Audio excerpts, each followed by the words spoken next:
नमस्कार प्यारे साथियों। आज की क्लास में आप सभी का स्वागत है। आज हम हिंदी का चैप्टर नंबर 4 के जितने भी इम्पोर्टेंट ऑब्जेक्टिव हैं उनके बारे में डिस्कशन करेंगे। और ये यदि आप क्लास इसको कर लेते हैं और इसमें बताए गए ऑल ऑब्जेक्टिव को आप सही तरीके से याद कर लेते हैं कन्फर्मली रूप से, तो मैं ये गारंटी दे रहा हूँ कि यदि बोर्ड एग्ज़ाम में इस चैप्टर से एक भी क्वेश्चन पूछेगा तो इस जो मैं आज पढ़ाऊँगा इससे बाहर एक भी नहीं पूछने वाला है। तो आप बिना कुछ स्किप किए हुए और बिना इधर उधर ध्यान लगाए हुए इस वीडियो को ध्यानपूर्वक देखिएगा। यहाँ पे आपको आधा से ज़्यादा ऑब्जेक्टिव इसी क्लास में याद हो जाएगा। अब ऐसा नहीं है कि आप यहाँ पे याद कर लीजिए तो यहीं से आपका क्लियर हो जाएगा। वीडियो से ही अगर क्लियर हो जाता तो आज स्टेट टॉप में कई सारे बच्चे होते। इसलिए आपको जो ऑब्जेक्टिव यहाँ पे याद ना हो उसका स्क्रीनशॉट लेके रख लीजिएगा। आज हमारा चैप्टर नंबर 4 है जिसका नाम अर्धनारीश्वर है। इस अर्धनारीश्वर पाठ के लेखक कौन है? तो वो रामधारी सिंह दिनकर जी है। कौन है? रामधारी सिंह दिनकर जी है। और इनका जन्म बेगूसराय में हुआ था। समस्तीपुर के बगल में ही एक डिस्ट्रिक्ट है बिहार में, बेगूसराय, वहीं पे हुआ था। तो ये जो अर्धनारीश्वर है इसमें हम शिव और पार्वती के कल्पित रूप को पढ़ेंगे। तो चलिए बिना देरी किए हुए हम इस ऑब्जेक्टिव सेशन को शुरू करते हैं। आप सबको मैं बता दूं कि हमारा 12th क्लास में बोर्ड एग्ज़ाम 2026 में टॉप करने का इरादा है, जो कि 450 मार्क्स ला के हम लोग एक नाम करना चाहते हैं। तो इसमें आप लोग बने रहिए और हम लोग इस क्लास को शुरू करते हैं। सबसे पहला क्वेश्चन आपके स्क्रीन पे है, अर्धनारीश्वर किसकी रचना है? तो अभी मैंने आपको बताया कि ये जो अर्धनारीश्वर है वो रामधारी सिंह दिनकर जी की है। कहाँ पे है रामधारी सिंह दिनकर? ये बालकृष्ण भट्ट, भगत सिंह, जयप्रकाश नारायण, जय कृष्ण। यहाँ पे ऑप्शन नहीं दिया हुआ है। रामधारी सिंह दिनकर की है। किसकी रचना है? रामधारी सिंह दिनकर जी की रचना है। इन्हीं की रचना अर्धनारीश्वर है। और अर्धनारीश्वर किसका कल्पित रूप है यदि ये पूछ ले तो ये आप बताइएगा शिव और पार्वती इन दोनों का कल्पित रूप है, जिसमें हम लोग आधा भगवान शिव का और आधा भगवान माता पार्वती के इस चित्र के दर्शाए गए स्त्री और पुरुष के बारे में पढ़ते हैं। तो यहाँ पे इस क्वेश्चन का जो राइट आंसर हो जाएगा वो रामधारी सिंह दिनकर हो जाएगा। अगला देख लीजिए। अगला हमारा क्वेश्चन है और यहाँ पे मैं नोट के रूप में बता रहा हूँ कि ये जो है ये एक निबंध है। क्या है? अर्धनारीश्वर एक क्या है? तो निबंध है। तो ऑप्शन यहाँ पे हमारा रामधारी सिंह दिनकर बिल्कुल राइट हो जाएगा। अगला देख लीजिए। अगला हमारा क्वेश्चन है, पराधीनता के कारण नारी अपनी अस्तित्व की अधिकारिणी नहीं रही, यह युक्ति किस शीर्षक पाठ से है? यानी कि यहाँ पे कुछ स्टेटमेंट दिया गया हुआ है और इस स्टेटमेंट को किस चैप्टर से लिया गया है वो आपको बताना है। तो यहाँ पे क्या है? अपराधीनता के कारण नारी अपने अस्तित्व की अधिकारिणी नहीं रही है। ये कहाँ से लिया गया है? तो ये जो है ये हमारे अर्धनारीश्वर से लिया गया है। जब भी स्त्री और पुरुष की बात करें तो आपको अर्धनारीश्वर पर ही ज़्यादा करके फोकस करना है, क्योंकि स्त्री और पुरुष के एक रूप के बारे में यानी कि शिव और पार्वती के एक रूप के बारे में इसी अर्धनारीश्वर चैप्टर में रामधारी सिंह दिनकर जी ने वर्णन किए हैं। तो यहाँ पे ऑप्शन ए जो है वो हमारा बिल्कुल राइट हो जाएगा। अगला देख लीजिए। आनंद, मैंने जो धर्म चलाया था वो 5 सहस्र वर्ष तक चलने वाला था, किंतु अब वो केवल 500 वर्ष तक चलेगा, क्योंकि नारियों को मैंने भिक्षुणी होने का अधिकार दे दिया है। यह युक्ति किस शीर्षक पाठ से है? तो देखिए फिर से यहाँ पे क्या आया है? नारी को हमने भिक्षुणी होने का अधिकार दे दिया है। तो नारी के बारे में बोल रहा है। तो नारी और नर यानी कि पुरुष और महिला का चर्चा किस पाठ में है? तो अर्धनारीश्वर। अर्ध मतलब आधा और नारीश्वर नारीश्वर मतलब नारी यानी कि स्त्री। तो ये जो लिया गया है ये भी अर्धनारीश्वर पाठ से लिया गया है, यानी कि ऑप्शन ए हमारा बिल्कुल राइट हो जाएगा। अगला देख लीजिए। 4 नंबर का क्वेश्चन हमारा है, भागलपुर विश्वविद्यालय में उप कुलपति पद पर निम्नलिखित में कौन रहे थे? यानी कि जो भागलपुर हमारे बिहार में एक डिस्ट्रिक्ट है भागलपुर, उस विश्वविद्यालय जो है ये भागलपुर का जो विश्वविद्यालय है वहाँ पर उप कुलपति पद पर कौन रहे थे इन चारों लेखकों में से? तो ऑप्शन ए हमारे पास है रामधारी सिंह दिनकर, बी है नामवर सिंह, सी अशोक वाजपेयी या फिर डी रघुवीर सहाय। तो देखिए भागलपुर विश्वविद्यालय के उप कुलपति पद पर रामधारी सिंह दिनकर जी रहे थे, यानी कि ऑप्शन ए जो है वो हमारा बिल्कुल राइट हो जाएगा। और रामधारी सिंह दिनकर ने किस पाठ को लिखा है? अर्धनारीश्वर। अर्धनारीश्वर क्या है? तो शिव और पार्वती का कल्पित रूप है। चलिए अगला क्वेश्चन देख लीजिए। अगला हमारा क्वेश्चन है आपकी स्क्रीन पे कि अर्धनारीश्वर शीर्षक निबंध में, यानी कि यहाँ पे ये अर्धनारीश्वर क्या है? तो एक निबंध है, ये भी आपको याद रखना है। तो क्या पूछ रहा है, अर्धनारीश्वर शीर्षक निबंध में शंकर और पार्वती का किस प्रकार का रूप वर्णित है। यानी कि हमने आपको बताया कि शिव और पार्वती का कल्पित रूप वर्णन है इस अर्धनारीश्वर पाठ में। तो यहाँ पे ऑप्शन हमारा सी बिल्कुल राइट हो जाएगा। कल्पित रूप शिव और पार्वती का वर्णन किया गया है इस अर्धनारीश्वर चैप्टर में। तो अगला देख लीजिए, अगला हमारा है रामधारी सिंह दिनकर किस विश्वविद्यालय में उप कुलपति के पद पर रहे थे। तो देखिए यहाँ पे क्वेश्चन को सिर्फ उल्टा कर दिया है। वहाँ पे पूछा गया था कि भागलपुर विश्वविद्यालय में उप कुलपति पद पर कौन थे, तो रामधारी सिंह दिनकर थे। किंतु यहाँ पे हमसे पूछा गया रामधारी सिंह दिनकर किस विश्वविद्यालय में उप कुलपति पद पर रहे थे। तो ये भागलपुर विश्वविद्यालय के उप कुलपति पद पर रहे थे। आप में से कौन भागलपुर से हैं वो कमेंट कीजिएगा। धन्यवाद। अगला देख लीजिए, हमारा क्वेश्चन है कि हाँ ये रहा, नारी और नर एक ही द्रव्य की ढाली हुई दो प्रतिमाएं हैं, ये किस रचना की पंक्ति है, रचनाकार की पंक्ति है। तो ये देखिए, नारी और नर ये दोनों यानी कि स्त्री और पुरुष का चर्चा किस पाठ में, तो अर्धनारीश्वर पाठ में। और इस पाठ को किसने लिखा है, रामधारी सिंह दिनकर। तो ये नर एवं नारी एक ही द्रव्य की ढाली हुई दो प्रतिमाएं हैं, ये किस रचनाकार की रचना है, तो रामधारी सिंह दिनकर जी की रचना है। ऑप्शन हमारा सी बिल्कुल राइट हो जाएगा। अगला देख लीजिए, अगला हमारा क्वेश्चन ये रहा आपकी स्क्रीन पे, नारी एवं और नर एक ही द्रव्य की ढाली हुई दो प्रतिमाएं हैं, ये किस शीर्षक पाठ की पंक्ति है। वहाँ पे किस लेखक की पंक्ति है ये पूछा गया था 6 नंबर क्वेश्चन में। और यहाँ पे हमसे पूछा गया है किस पाठ से ये लिया गया है, तो ये अर्धनारीश्वर पाठ से लिया गया है। अर्धनारीश्वर पाठ के लेखक कौन है, तो रामधारी सिंह दिनकर जी है। पुत्र वियोग के रचनाकार कौन है, सुभद्रा कुमारी चौहान है, जिसमें हम उनके पुत्र की जब मृत्यु हो जाती है और उस शोक में सुभद्रा कुमारी चौहान ने जो अपने शोक गीत लिखे अपने पुत्र की याद में, उसके बारे में पढ़ते हैं। बातचीत किसकी रचना है, बालकृष्ण भट्ट की, जो कि जिसका ऑब्जेक्टिव हम लोग डिस्कशन कर लिए हैं। यदि आप वीडियो नहीं देखे हैं तो उसका कर देख लीजिएगा। और ओ सदा नीरा किसकी रचना है, तो जगदीश चंद्र माथुर की, ये भी आपको याद रख लेना है। अगला देख लीजिए, अगला हमारा क्वेश्चन है कि हाँ, दिनकर जी निम्न में कौन सा पुरस्कार सम्मानित है। यानी कि जो दिनकर जी है वो किस पुरस्कार से सम्मानित हो चुके हैं। तो किस पुरस्कार से सम्मानित हो चुके हैं, तो पद्म भूषण या फिर पद्मश्री या पद्म विभूषण या पद्म। तो हमारा जो राइट आंसर हो जाएगा वो पद्म भूषण बिल्कुल राइट हो जाएगा। ऑप्शन ए हमारा बिल्कुल राइट हो जाएगा। अगला देख लीजिए, अगला हमारा क्वेश्चन है रामधारी सिंह दिनकर की रचना कौन सी है। रामधारी सिंह दिनकर की रचना इनमें से कौन सी है, तो उसने कहा था किसकी रचना है, चंद्रधर शर्मा गुलेरी जी की रचना है। किसकी, चंद्रधर शर्मा गुलेरी जी की रचना है। बातचीत किसकी रचना है, तो बालकृष्ण भट्ट की रचना है। ओ सदा नीरा किसकी रचना है, तो जगदीश चंद्र माथुर जी की रचना है। और शिक्षा जे कृष्ण मूर्ति जी की रचना है। तो आप बता दीजिए रामधारी सिंह दिनकर की रचना कौन सी है। तो रामधारी सिंह दिनकर की रचना कौन सी है, तो यहाँ पे ऑप्शन में तो नहीं दिया हुआ है, किंतु आपको पता ही है कि रामधारी सिंह दिनकर की रचना कौन सी है। आप सब जानते हैं अर्धनारीश्वर जो है, जिस चैप्टर को अभी हम डिस्कशन कर रहे हैं, अर्धनारीश्वर, यही रचना रामधारी सिंह दिनकर ने लिखे थे। तो ऑप्शन हमारा ई बिल्कुल राइट हो जाएगा, अर्धनारीश्वर। अगला देख लीजिए, अगला हमारा क्वेश्चन है दिनकर जी का जन्म बिहार के किस जिले में हुआ था। तो आप सबको पता है कि दिनकर जी का जन्म समस्तीपुर से लगा हुआ एक जो जिला है बेगूसराय, वहीं से ये दिनकर जी थे और उसी ज़िले में दिनकर जी का जन्म हुआ था। और उस ज़िले के किस स्थान से, तो बेगूसराय जो सिमरिया जो बेगूसराय में है, वहीं पर सिमरिया बेगूसराय में इनका जन्म हुआ था। तो ऑप्शन हमारा बी बिल्कुल राइट हो जाएगा। दिनकर जी का जन्म बेगूसराय में हुआ था। और कहाँ पे, बेगूसराय में, तो सिमरिया में। रामधारी सिंह दिनकर की पिता का क्या नाम था, यानी कि रामधारी सिंह दिनकर के पिता का क्या नाम था, जय सिंह, रवि सिंह, राणा सिंह या फिर फूल सिंह। तो हमारा जो राइट आंसर हो जाएगा वो बी बिल्कुल राइट हो जाएगा, रवि सिंह इनके पिता थे।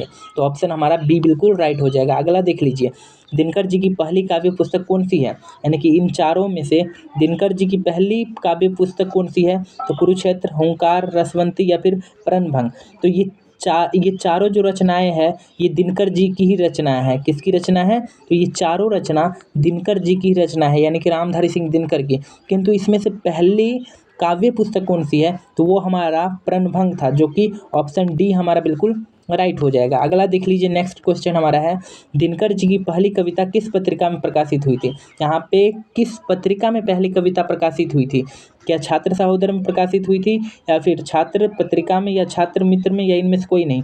तो रामधारी सिंह दिनकर की जो पहली कविता थी वो छात्र सहोदर में प्रकाशित हुई थी, जो कि ऑप्शन ए हमारा बिल्कुल राइट हो जाएगा। नेक्स्ट क्वेश्चन देख लीजिए। नेक्स्ट क्वेश्चन हमारा है दिनकर जी की पहली कविता कब प्रकाशित हुई थी? वहाँ पे हमसे क्या पूछा गया था कि दिनकर जी की पहली काव्य पुस्तक किस पत्रिका में प्रकाशित हुई थी? तो वो हमारा क्या था? तो वो हमारा छात्र सहोदर था। किंतु यहाँ पे हमसे पूछा गया है कि दिनकर जी की पहली कविता कब प्रकाशित हुई थी, यहाँ पे डेट पूछा गया है, तो वो हमारा 1925 बिल्कुल राइट हो जाएगा। ऑप्शन बी 1925 हमारा राइट आंसर है। चलिए नेक्स्ट क्वेश्चन देख लेते हैं। नेक्स्ट हमारा क्वेश्चन है निम्न में रामधारी सिंह दिनकर की रचना कौन सी है? इन चारों में रामधारी सिंह दिनकर की रचना कौन सी है? तो शिशुपाल, नल व दमयंती, उर्वशी या फिर रहस्य कथा। तो उर्वशी जो रचना है ये रामधारी सिंह दिनकर जी की रचना है और इसी रचना पर रामधारी सिंह दिनकर को भारतीय ज्ञानपीठ पुरस्कार दिया गया था। और भारतीय साहित्य अकादमी पुरस्कार किस रचना पर दिया गया था रामधारी सिंह दिनकर को? तो संस्कृत के 4 अध्याय जो रचना थी उस रचना पर दिनकर जी को साहित्य अकादमी पुरस्कार दिया गया था। और उर्वशी पर ये कौन सा पुरस्कार दिया गया था उर्वशी पर? तो ये क्या था?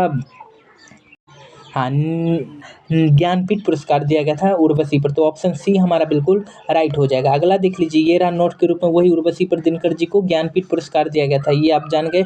और संस्कृत के 4 अध्याय पर कौन सा पुरस्कार दिया गया था? तो साहित्य अकादमी पुरस्कार। अगला देख लीजिए, अगला हमारा क्वेश्चन है बुद्ध और महावीर ने नारियों को कौन सा अधिकार दिया था? तो आपको इस चैप्टर को जब आप पढ़ेंगे तो आपको ये जानने को मिलेगा कि जो भगवान बुद्ध और ये महावीर थे, जो कि भगवान बुद्ध ने बौद्ध धर्म की स्थापना की थी और महावीर 24वें तीर्थंकर जैन धर्म के थे। तो बुद्ध और महावीर ने नारियों को कौन सा अधिकार दिया था? तो वो भिक्षुणी होने का अधिकार दे दिया था। ऑप्शन बी हमारा बिल्कुल राइट हो जाएगा।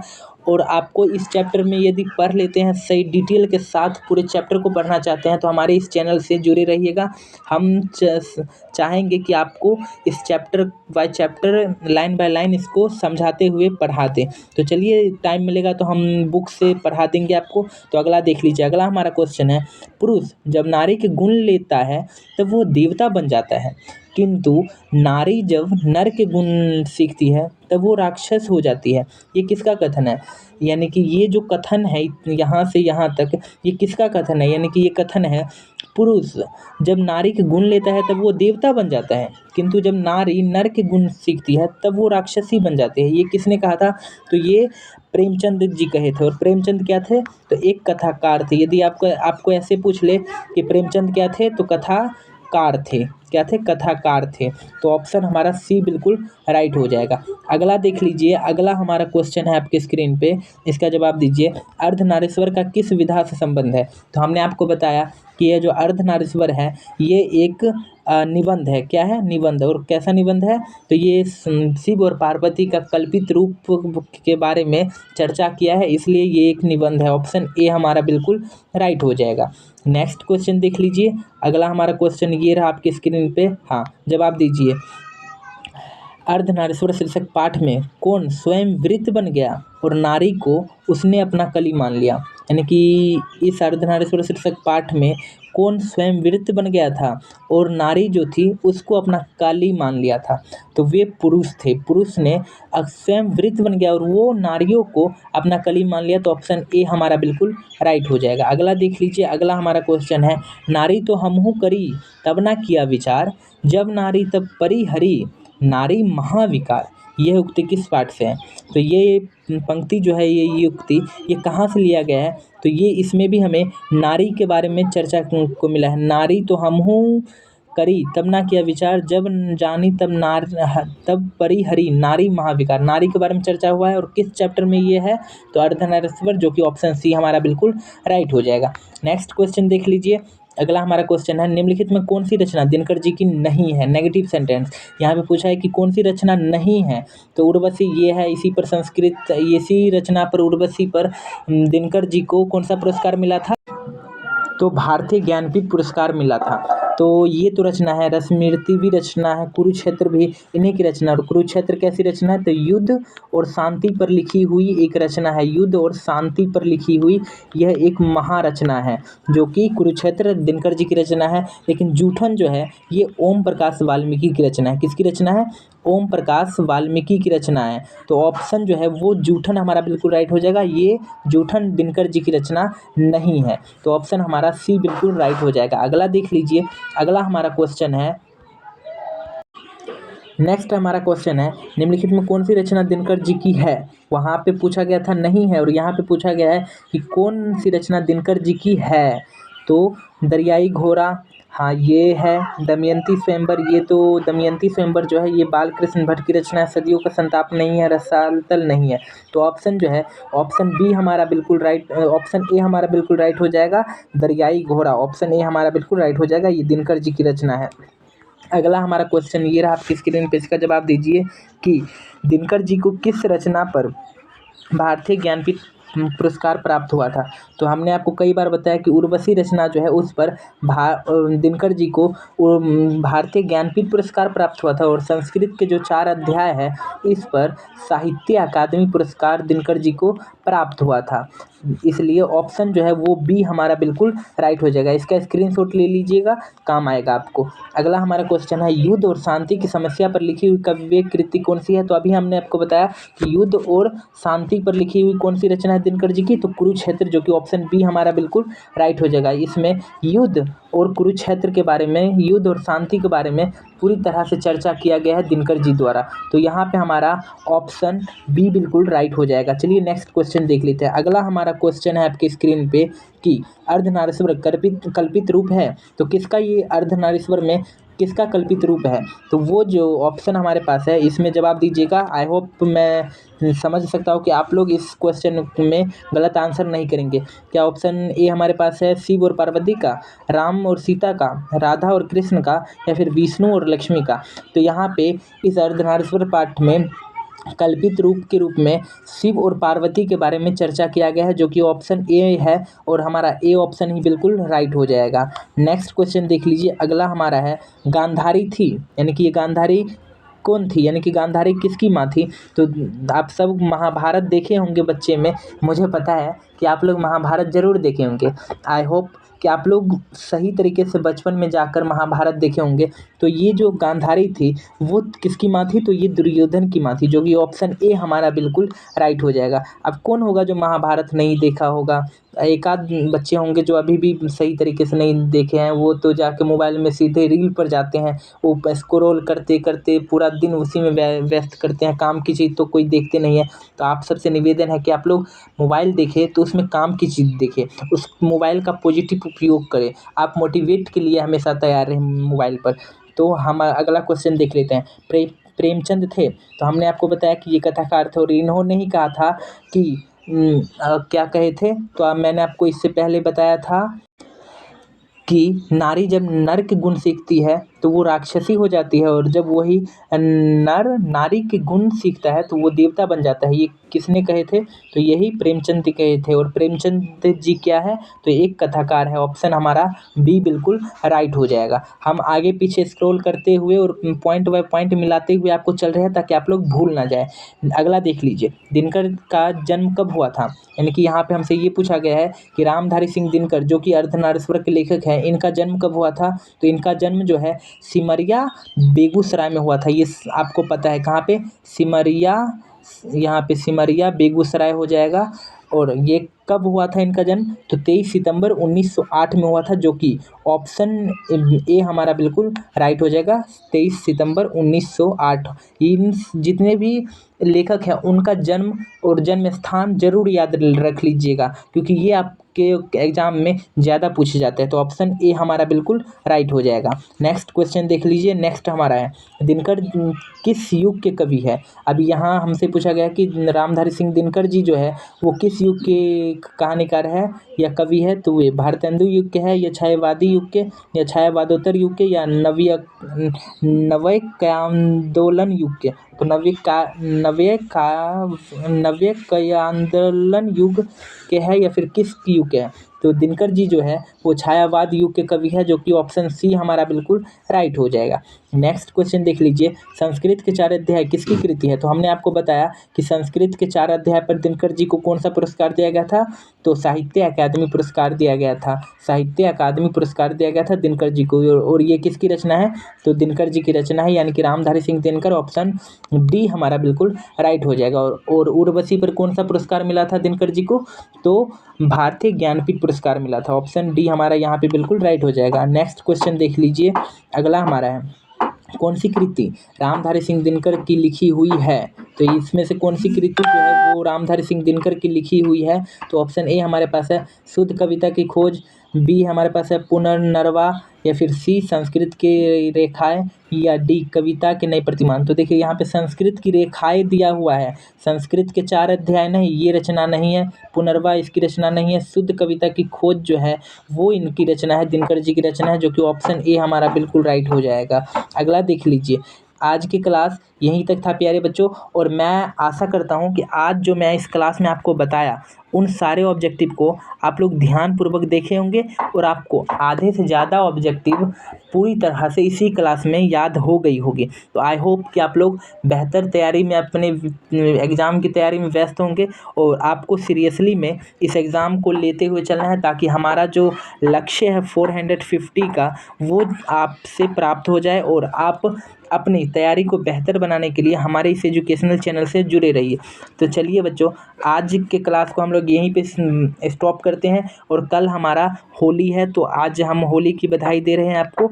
होली का बहुत बहुत शुभकामनाएं हैं आपको, और आप इस होली के साथ होलिका दहन में आप अपने सभी गलत विचारों को, अपने ईर्ष्या क्रोध भावनाओं को, इन सब को जला दो, और अपने अंदर पॉजिटिव थिंकिंग लाओ, अच्छे विचारों को लाओ, अच्छी राहों पर चलो, और एक कुछ सफलता हासिल करके अपने माता पिता के नाम को रोशन करो। तो चलिए बच्चों, आज के क्लास को हम लोग समाप्त करते हैं, और आशा करते हैं कि आप लोग को आज का क्लास पूरी तरह से समझ में आया होगा। तो बाय बाय बच्चों, मिलते हैं कल के क्लास में। जहाँ पे भी रहिए स्वस्थ रहिए, मस्त रहिए, अपने पढ़ाई में बिजी रहिए, और ध्यानपूर्वक अपने माता पिता की सेवा करते रहिए। Bye bye.